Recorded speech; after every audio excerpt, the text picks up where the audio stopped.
Hey everyone, and welcome back to another episode of Nexiphor Cast, where we highlight forward-thinking leaders who are shaping the industry. Today, I have the absolute pleasure of inviting the owner of Panayi Group, Peter Panayiotou. Peter, thank you very much for joining me today. Hi, Dorant. Good evening. Thanks for having me. An absolute pleasure. Absolutely, Peter. Can we start like giving it? Can you start giving us an introduction about yourself? Tell us your story and how you got started in this business in the first place. Yeah, been in property now for 18 years, and I started my business 6 years ago. We celebrated our sixth birthday last month. We started in a pandemic in 2019, so a lot of landlords were quite scared. The interest rates were going up, properties were vacant. I struck a deal with a lot of the local councils. Homelessness has always been very close to my heart. I've always wanted to support charities. My business supports shelter and crisis at Christmas to donate and help homeless Yeah, people. So during the first year of the pandemic, we housed over 400 homeless people, which is what launched my business. Helped a lot of landlords. We now predominantly refurbish, design HMO, house shares, and single dwellings aimed at the professional market. And we manage over 250 residential assets after 6 years of trading. nice, awesome. And what was like starting the business during the pandemic? Can you tell us like what were like the biggest struggles back then? Well, there was a lot of restrictions on travel. Industries, obviously, each industry was affected very differently. We had to, because we were, I was always very forward thinking because we digitalized the portfolio in terms of video Okay. walkthroughs.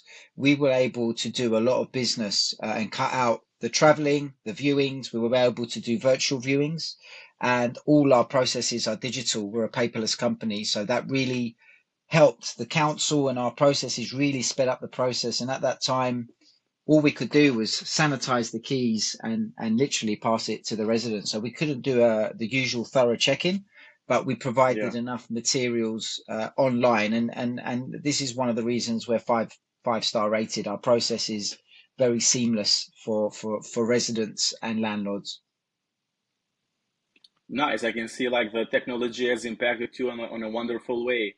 And like the good thing is that you know how to use it Yeah, they're on the very correct, valuable of course. tools. They're very valuable Yeah. tools if used correctly in the property business. We are digital marketing consultants in a modern age because all properties go online. It's not in a shop window anymore where people, come into a shop Yeah. and register.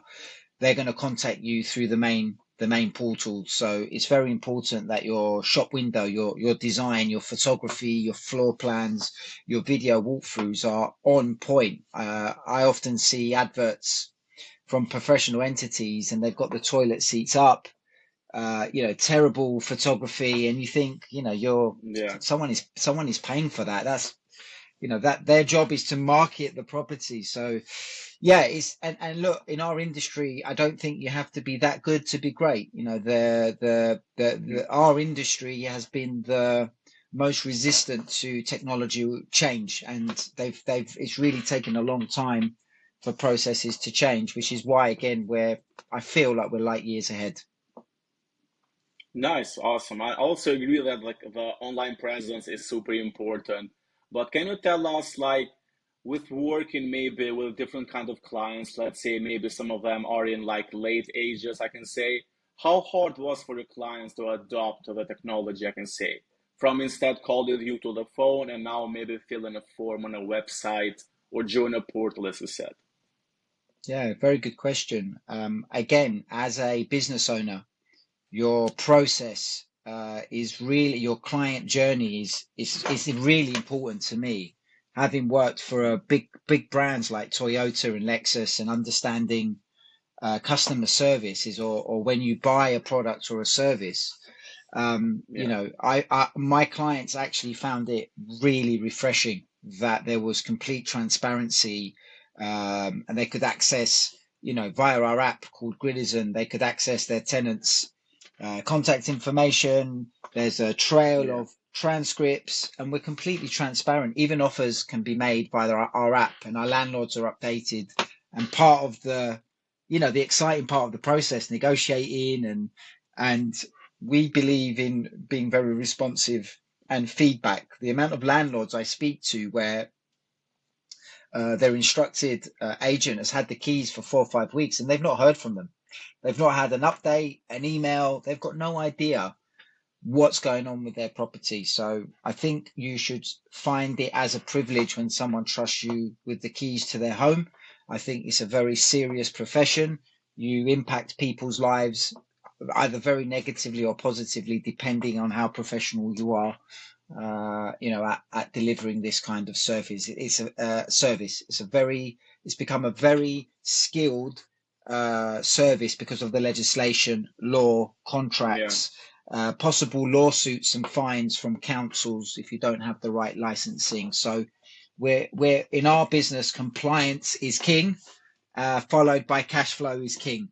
If you keep your landlord safe and your residents Yeah. happy by maintaining the asset, you make the landlord money.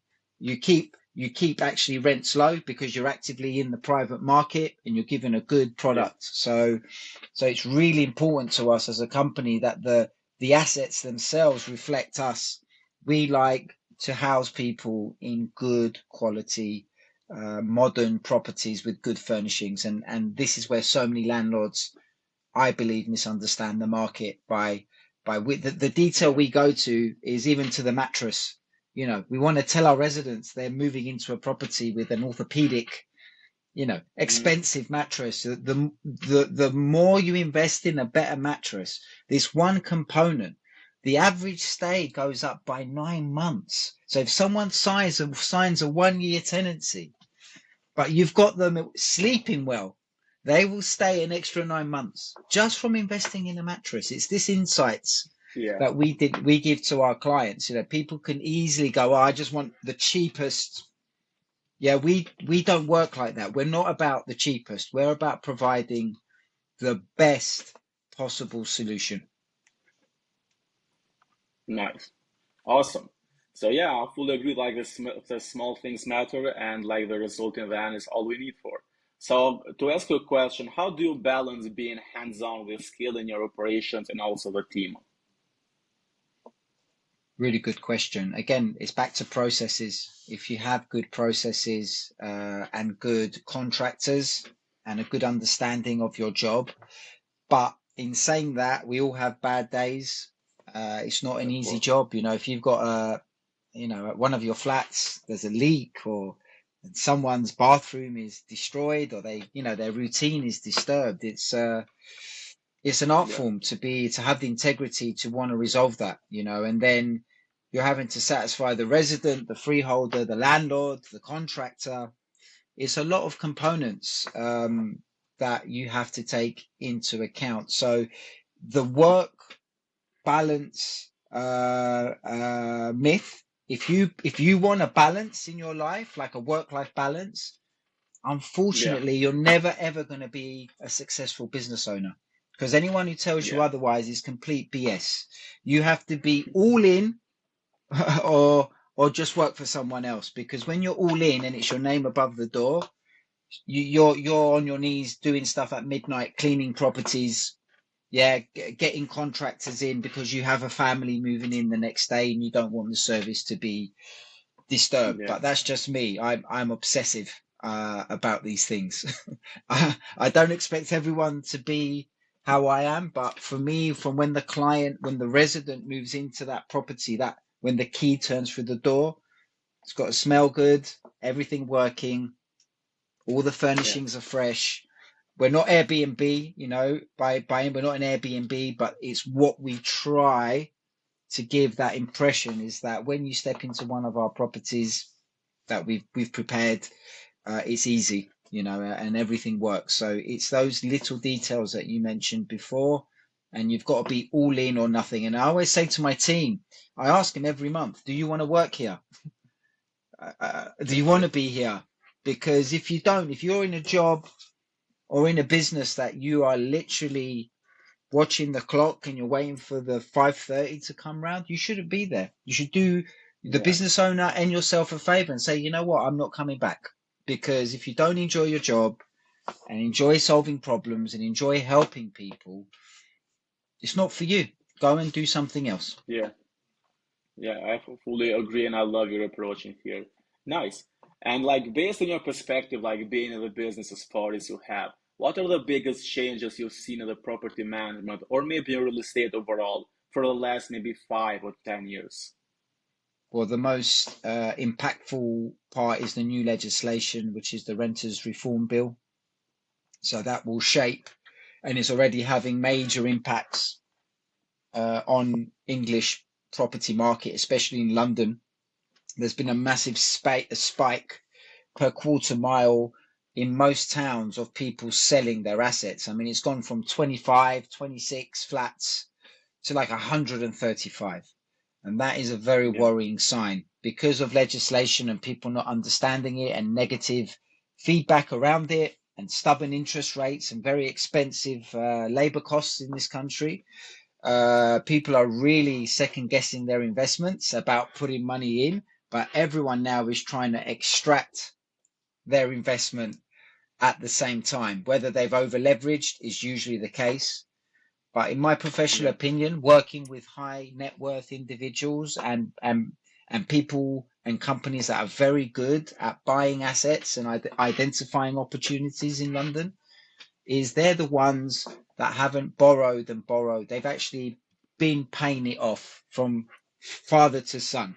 The clients that I have that are doing extremely well are the ones that have kept the bottom line low. They've paid their debts off. They've got no interest rates, and now they're reaping the rewards. But you have to keep reinvesting in your assets. I meet clients where they've literally been taking the rent for 10 years and not spent yeah, a pound back on the asset, yeah. which is, you shouldn't be in the property game if that You're is not how willing to you. give.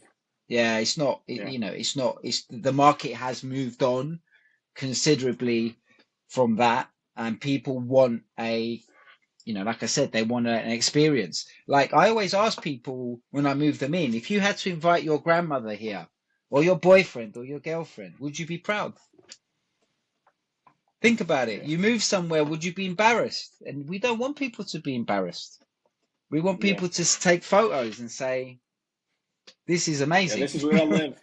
Yeah, And that yeah, yeah. I fully impacts agree. your socials. Like we've really doubled down on our Instagram. I mean, you found me on LinkedIn.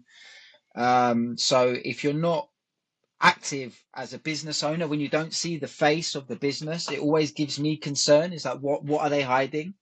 And I'm very visible online. I'm very visible at what we do, how we do it, and I use it as a digital CV. So yeah, digital marketing has evolved, and the Renters Yeah, Reform Bill is impacting a lot of landlords, vendors, and estate agents.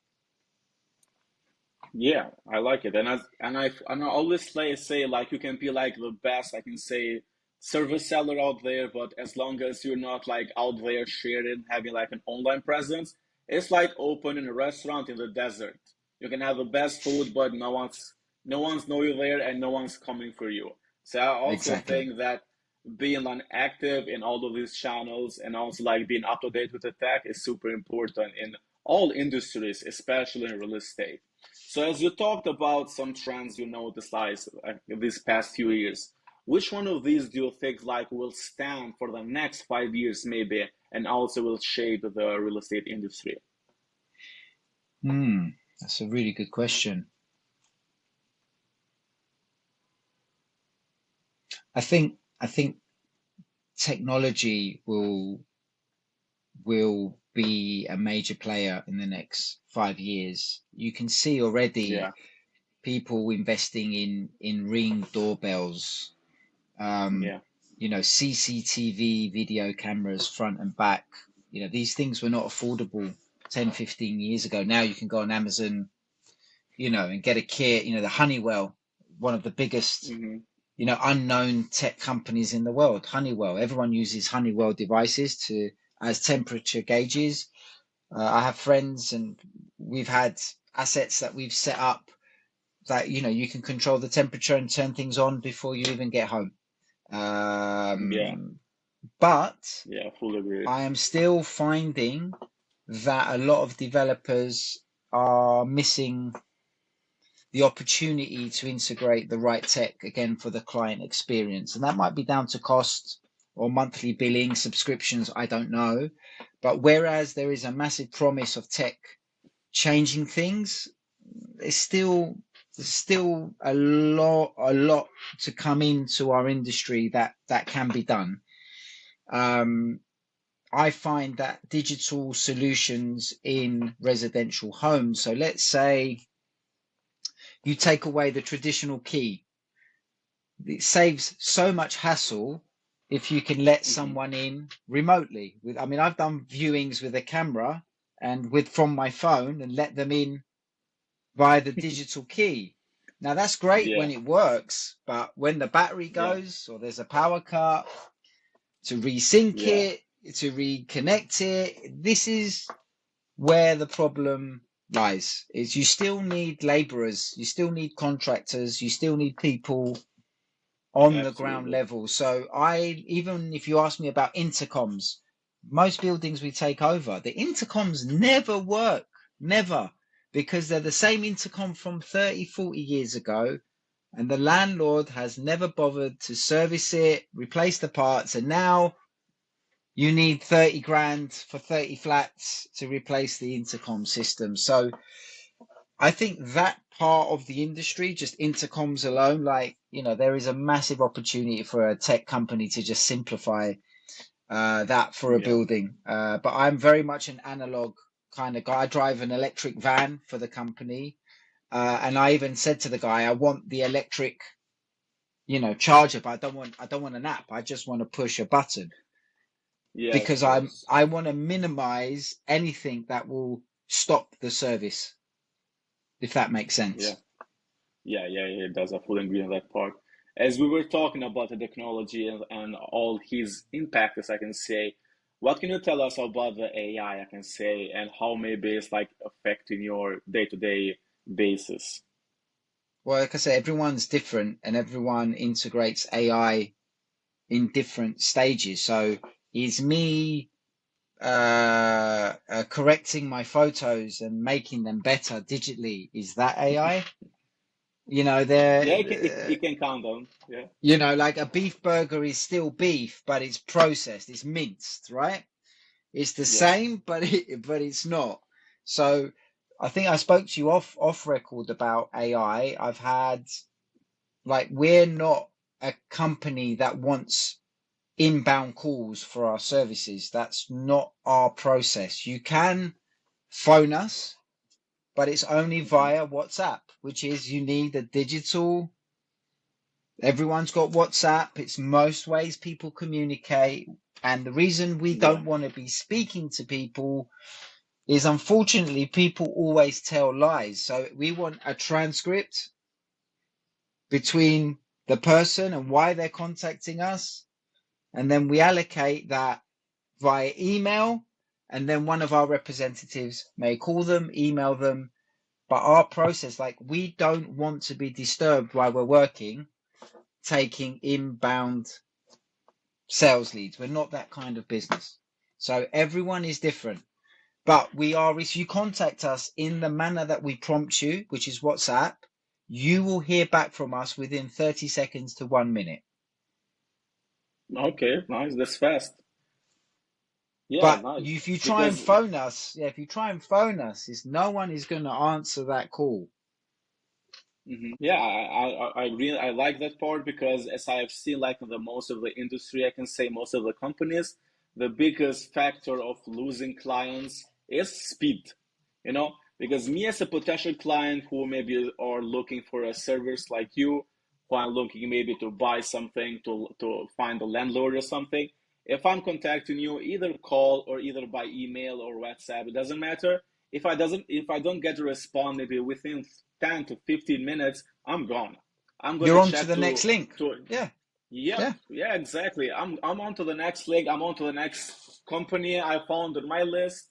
And this is why like people are trying to find different kind of solution to be the fastest out there. So the potential client doesn't have to just close the door and try another one. So yeah, and one of those which I've seen sometimes work, I've seen like two cases. One is, as I always say it on another podcast, is the AI chatbot, which stays on the website. So like people don't have like to call you and take your time, but they first like do like a first test with AI, and the AI will like qualify them. Will ask questions. The AI chatbot will see if he's a qualified lead. So you as the owner will be, take your time to talk with them. If not, the client cannot like ring your phone at all. This is the first one. I think that's And a the great second one, feature. yeah, because you don't have to, to take calls and lose time. The AI will talk within hours, 2 hours, 3 hours, and respond always within seconds. It will have the latest information of the company, so it cannot like mislead any information, and is saving your time. And the second one is like a bit more advanced. It's just like in the latest step is the AI calling. So again, when they try to call you, your phone will not be ringing, but the AI. So it's like another phone will get the call. We'll talk with the client. We'll see what the client wants, what the client needs. We'll qualify the client, and if he's the right client, then he can actually like transfer to you, and you as the owner will like close it. If not, the AI will just like turn it down that you're not a great fit and apologize, and that's it. So yeah, there are always like bigger, advanced, and like best solution for every kind of service. What do you think about that? And it will keep getting better. It's still in its Yeah, infancy stage, right? And it will keep getting better. And that's what I'm saying. It's got a real long way to go. And as any business owner, you're the gatekeeper, and you go back to your processes. So absolutely. I'm not pro and I'm not anti AI. I just want tools Yeah, in my business that work.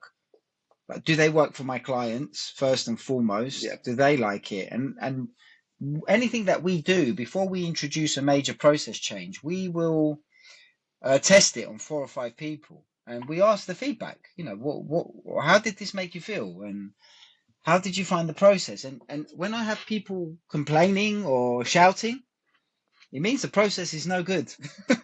yep, So yeah, exactly. we anything you unleash, out into with your name above it, you need to make sure first that It it works. does what you want it to do, and Yeah. your clients are happy to have it in that manner. But I'll ask you a question. If you phoned the company and you knew you were chatting to an AI chatbot, how would that make you feel? uh in today's market, I think that's like people are getting more familiar with this. In the past, people were scared a bit to talk with AI, and like they felt offended and they hang up. But now, as I've seen, because I've been in the US like this summer, and I had a couple of opportunities to call some medical clinics, and the AI like will respond to me, and I know it was AI, and also the caller told me, "Hey, I'm an AI receptionist. How can I help you today?"